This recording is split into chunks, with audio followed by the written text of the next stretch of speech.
it's been a busy week for this progressive Democrat. While California Representative Khanna has been a vocal opponent of President Trump's tariffs and deportation policies, Khanna found some common ground with Trump's latest executive order on lowering prescription drug prices. Here he is on the House floor codifying the order. Let's take a listen. My legislation will codify President Trump's executive order, which basically says that Americans should not pay more for drugs than people in other countries and other parts of the world. Right now, we're paying 2 to 3 times more for our drugs than people in other industrialized nations. Now, this executive order, codified by the legislation, will allow our cabinet secretaries to put pressure on big pharma and make sure that they are not price gouging, and will allow for the importation of cheaper drugs. The comments won praise from conservative voices. Nick Sorter writing on X, literal Democrats are filing to codify Trump's orders faster than House Republicans. But Khanna also stunned former NBC News chief political analyst Chuck Todd with his comments on Chuck Schumer. Let's watch. Chuck Schumer has squandered any goodwill he had. I mean, in terms of when I go around the country, people just are very upset. Wow, let me pause that. That was very matter of fact of you just now. I mean, Schumer's got that. I have sensed that myself, but you're the one traveling a lot more than I am right now. So Schumer's trust levels have really collapsed with Democrats. It's shocking to me, right? They'll criticize Musk first, Trump second, and then Schumer more than even J.D. Vance. And to explain his stance further is Khanna himself. Congressman, welcome. Can we start, excuse me, with Schumer? Because I think that is I'm intrigued by that. I guess I assumed most people in the country didn't necessarily know him. I'm not suggesting he was the most popular guy in the world, but you said he comes up after Elon Musk in these conversations. Was that surprising to you? And was the reaction to Schumer and what he's doing surprising to you?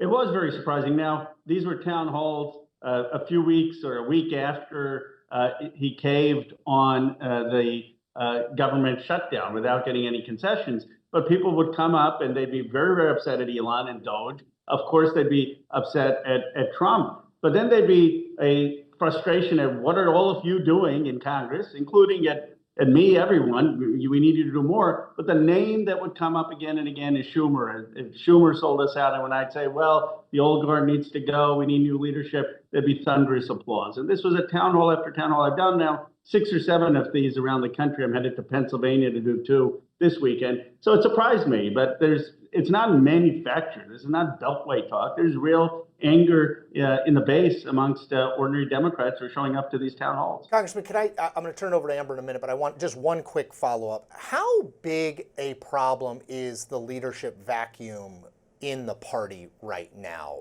Because I always assume by default the party leaders will wind up filling that vacuum, right? It's Schumer, Hakeem Jeffries, Nancy Pelosi's not in leadership anymore, right, but people know her name. How big a problem is that as you guys move into at least starting to think about the midterms? Do you need different voices? And then how do you, whether it's you or someone else, and then how do you get the level of prominence to get people to pay attention, right? Because Chuck Schumer is still the head of Democrats in the Senate. Hakeem Jeffries is still the head of Democrats in the House. How do you solve for that? Well, I've said Hakeem Jeffries is the leader of the Democratic Party. I don't understand the debate. Am I coming through because there's some technical issue? We gotcha. Or can you hear me? Good. Well, what I've said is that, look, Hakeem Jeffries is the leader. I mean, look, Chuck Schumer lost a lot of credibility during the whole shutdown fight. Hakeem Jeffries is stepping up. He's doing press conferences every day. He's on the steps of the Capitol with Senator Booker. He has a philosophy of more is more. Everyone else who's being talked about, as a future leader, and maybe they will be, and maybe some of them will run in 2028, but they aren't a leader right now. I mean, the only person who's elected are either Chuck Schumer or Hakeem Jeffries, and Chuck Schumer dropped the ball. Hakeem Jeffries, I believe, is rising to the moment. And so to me, it's pretty obvious that he's the leader of the party, and I believe he's getting bolder and bolder in setting out a vision for the Democrats going forward when he'll be Speaker. So, Congressman, when you hear from these people at these town halls and they tell you, we want Chuck Schumer to do something more, Do they cite anything specifically that they want him to do? What do you want him to do? Because when I see Chuck Schumer versus Hakeem Jeffries, like, great, he has a press conference on the steps of the Capitol and he's out there for 12 hours, but how many people in middle America are actually seeing that and taking that seriously? What is the concrete action that Democrats need to be taking right now? Well, Hakeem Jeffries didn't cave. I mean, he said that we needed some concessions in the negotiation. Look, what I said during World War II, we had people before the war started who were extraordinary generals during peacetime and who were extraordinary on ships during peacetime. And Chuck Schumer was really, really effective during Biden's presidency in getting legislation done. But the lesson in World War II was those weren't the same people who were effective in battle. And Chuck Schumer has shown that he conceded. He wasn't willing and able to get any concession. I think Hakeem Jeffries would have. And Hakeem Jeffries didn't want to fold, and neither did the House Democratic Caucus. So he has credibility in future negotiations.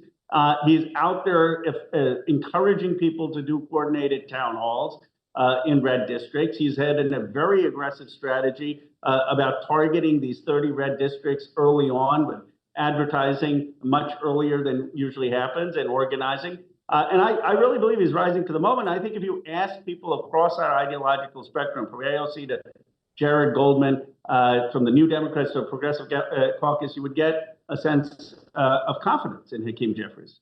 I don't think you'd get the same from Schumer in the Senate. Congressman, I want to start with, I want to mention at least your sort of advocacy for Donald Trump's proposal. I won't say Donald Trump, but Donald Trump's proposal on price controls and prescription drugs.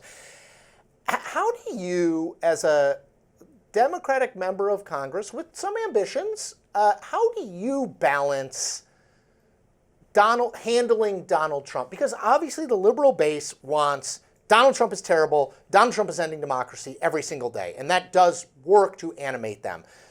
But how do you sort of like measure, okay, well, I like this idea. If the guy's name wasn't Donald Trump, many people on the left would probably like it. How do you navigate that sort of minefield, that political minefield that Donald Trump poses? I have a pretty simple test. If he proposes something that's, I believe, good for the American people and going to help people, I support it. If he does things that are against the Constitution and that are going to hurt this country, I oppose it. Now, that's not the view of everyone. There's some people who think we should just oppose, resist. My view is that I'm in Congress to try to help move this country forward. When he does things like deport Abrego to a dictatorship without due process, I'm going to speak out and call him and J.D. Vance out. When he does things like take on Big Pharma and put forward a proposal that basically mirrors what Bernie Sanders and I called for, that Americans shouldn't be paying a higher price for prescription drugs than people in every other part of the industrialized world, then I'm going to support it and try to actually get that done and take on Big Pharma. I believe that people want us to focus on what's going to move this country forward and speak out for policies that will help people. And so that's been my approach. I don't know whether the political fallout of it, that'll remain to be seen, but it's what I feel comfortable doing as a member of Congress. To me, this prescription drug EO is sort of the key indicator of the new sort of political crossover between the populist left and the populist right. You have maybe libertarians and really fiscally conservative members of the Republican Party who are likening this to socialist price controls. Maybe some moderate Democrats are kind of reticent of supporting it because it's attached to Trump's name. But tell us a little bit more about the way the political landscape has changed and how we've gotten to this point where a Republican president is instituting something like this, which I think would have been unthinkable even maybe 10 years ago. Well, we've seen that the free markets, unfettered, and globalization are really what's hollowed out so much of this country. Johnstown, PA, Lorain, Ohio. Trump, as David Brooks said, asked the right questions, even though many times he has the wrong answers. And he said, look, the economy that's working for Rose District in Silicon Valley with $14 trillion of wealth isn't working for a lot of other parts of the country, isn't working for working class folks. One of the problems is the big pharma's influence in our democracy. $16 billion of lobbying money. They are ripping off Americans for higher profits while they're providing medicine to other parts of the world at pennies on the dollar.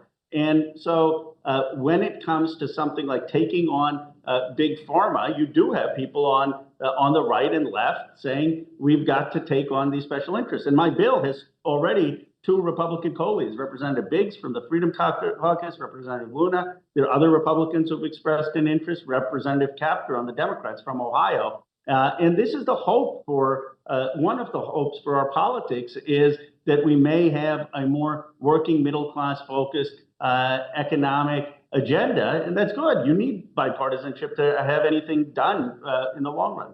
Congressman, you've been very outspoken, both your criticism and occasional support of Donald Trump, as well as your occasional criticism and support of the Democratic Party.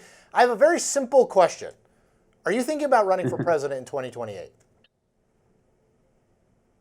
I'm really focused, honestly, on the House and taking it back. But do I want to be part of the national conversation? Absolutely. But I'll tell you why it is a premature question, because right now, anyone who wants to be considered to be in the national conversation in 2028 needs to show they're focused on the moment, right? Politics is like tennis. If you start thinking about how you're going to win the set, you're going to lose the point. And what people can do right now is be effective both in helping us take back the House, resisting the unconstitutional actions of Trump, but also finding a way to support things that actually are bipartisan and can help people. And the final point, which is what my travels really have been most helpful, is listening to people, listening in communities. We got to listen less to the sort of George Clooney's and Beyonce's and more to people in Lorraine and Johnstown and Milwaukee to build this party back.